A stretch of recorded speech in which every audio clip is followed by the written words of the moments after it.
1969 doğumlu Mardinli, yıllardan beri burada yaşıyorum. Ben küçük yaştaydım. Ateşim yükseldi, beni doktora getirdiler. Pensilin iğnesi vurdular ayağıma. Beni felç ettiler, ayaklarımı felç ettiler. Yok, kasıtlı değil. Aslında eskiden pensilin iğnesini test yapmıyordular. Yani icat edilmemişti test. 3-4 yaşından yıllardan beri engelliyim ben. Benim çocuk polişekerli, çocuk felci. Biz engelli olarak Mardin'deki bütün yerler hepsi merdivendir. Mesela gittiğimiz zaman gidiyorum postaneye, engelli girişi yoktu. Bazen çıkıyorum, sıkılıyorum. Mesela bankaya gidiyorum, engelli rampası yok.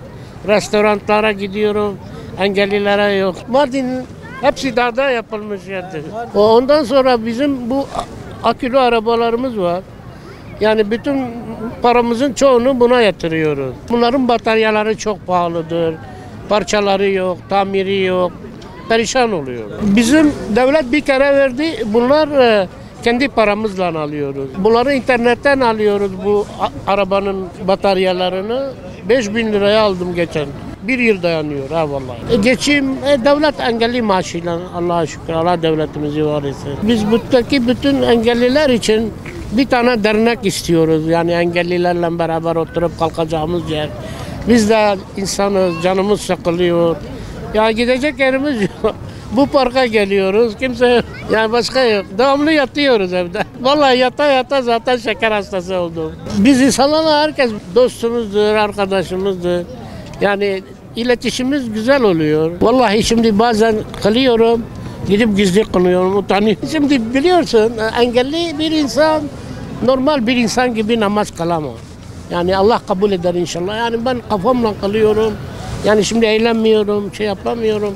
Yalnız halal, yani yıkanıyorum, temizleniyorum. Her yerim halal olduğu zaman kılıyoruz, evet. Önemli olan niyet. Niyet ediyoruz. Valla bir sürü arkadaşlarım var, geliyorlar, onlar da namaz kılıyorlar. Değerli büyüklerimizden rica ediyoruz, bize bu arabalarla, biz de insanız. Biraz gezmek istiyoruz, nefesimiz çıkmak istiyoruz. Ben yıllardan beri Mardin'de yıllarca evden çıkamıyordum. Merdiven değil bütün evler. Orada birisi arkadaşım gelecek, bana yardım taşıyorlardı, indiriyorlardı arabaya. Ayda yılda bir geziyorum. Ama burada bu arabalarla çıkıyorum. Bazen zaman buldukça. Yok, devlet vallahi maalesef karşılamıyor burada. Başka yerlerde belediyeler tamirini yapıyor. Ama burada maalesef yok. Bazen gidiyorum, arabam bozuluyor. Yani yalvarıyorum abi, diyorum paran ne kadarsa vereyim. Adam uğraşmıyor. Yani onda bir çıkacak, o da Allah'ın sevgili kulu. Valla para da veriyorum, yani para için değil. Ama uğraşmıyorlar maalesef. Parasımızla biz yani dilenci değiliz. Allah devletimizi var etsin. Yani engelliye biraz daha yardımcı olmalarını rica ediyorum. Bak kırıldı, gittim kaynakçıya. Diyorum abi bak arabamı yap. Para ne kadar istiyorsa ben vereceğim.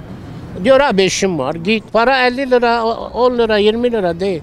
Ama ilgilenmiyorlar. Onlardan rica ediyoruz biz. Lastiğim patlıyor, bazılarına gidiyorum yapmıyor. Bazıları yapıyor, bazıları yapmıyor. Yani insanın ne olacağım değil, ne oldum, ne olacağım. Her sağlam insan bir engelli adaydı. Allah kimseye göstermesin. Buna da şükürler, yapmış olduğunuz bu programdan dolayı çok sağ olun. Allah razı olsun size. İlk televizyondan teşekkürler efendim, saygılarımı sunarım. Hepimiz kardeşiz. Bu arkadaş işte 7 yıldır ben onu tanıyorum. Vallahi Yenişehir'de tanıştık. Yenişehir'de, yani burada tanıştığımıza rağmen yani arkadaş, kardeş gibi. Vallahi öyle. Allah yani hiç yani bir zararı olduğunu görmedim, işitmedim, duymadım. Allah razı olsun. Ama tertemiz bir insan. O senin güzelliğindir abi. Evet. Allah razı olsun. Yani ahlakı, duruşu, bakışı hangi bir insana yani kalp kıracağı yok. Allah hepimizi beladan uzak tutsun. Amin abi. Allah hepimizden razı olsun. Onların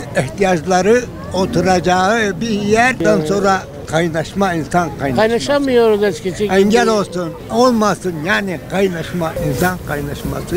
Birbirimize ihtiyacımız var. Yani tanışmak, oturmak, konuşmak, bir kahve, bir çay içmek, muhabbet etmek. Aynen. Yani bunlar insanın bir saygısıdır.